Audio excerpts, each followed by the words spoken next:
एक घना जंगल था। उसमें कई तरह के जानवर रहते थे।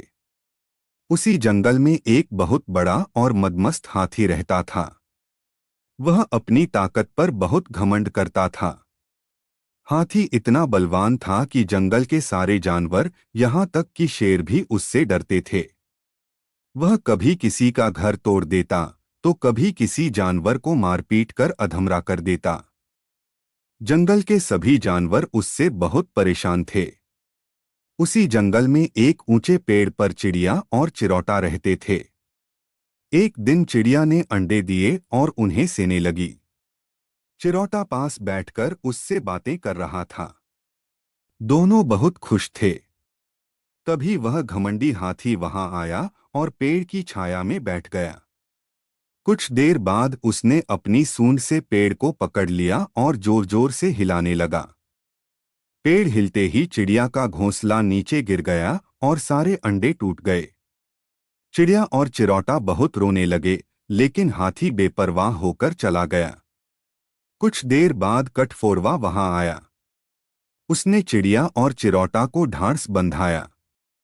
चिड़िया बोली, हमें इस घमंडी हाथी से बदला लेना है। क्या तुम हमारी मदद करोगे? कठफोड़वा बोला, हाँ, लेकिन हमें और मित्रों की जरूरत पड़ेगी। वे सभी मक्खी के पास पहुंचे। मक्खी ने पूरी कहानी सुनी और मदद को तैयार हो गई। मक्खी बोली, इस काम में हमें मेंढक की भी जरूरत पड़ेगी।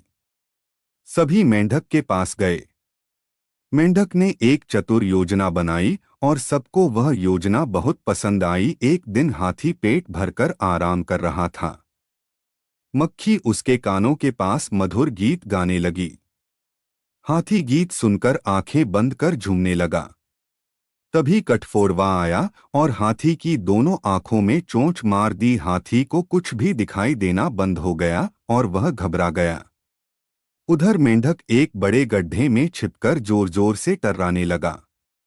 हाथी को लगा कि पास में तालाब है। वह आवाज की ओर बढ़ा और सीधे गड्ढे में गिर गया। अब वह न तो बाहर निकल पा रहा था और न ही उसे कुछ दिखाई दे रहा था।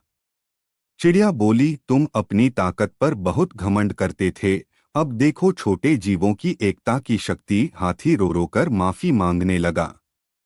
तभी दूसरे जानवर भी वहां आ गए। सबको उस पर दया आ गई और मिलकर हाथी को गड्ढे से बाहर निकाला गया। हाथी ने वादा किया कि वह आगे कभी किसी को परेशान नहीं करेगा। एकता में बहुत बड़ी शक्ति होती है। छोटे छोटे जीव मिलकर भी बड़े से बड़े घमंडी को सबक सिखा सकते हैं।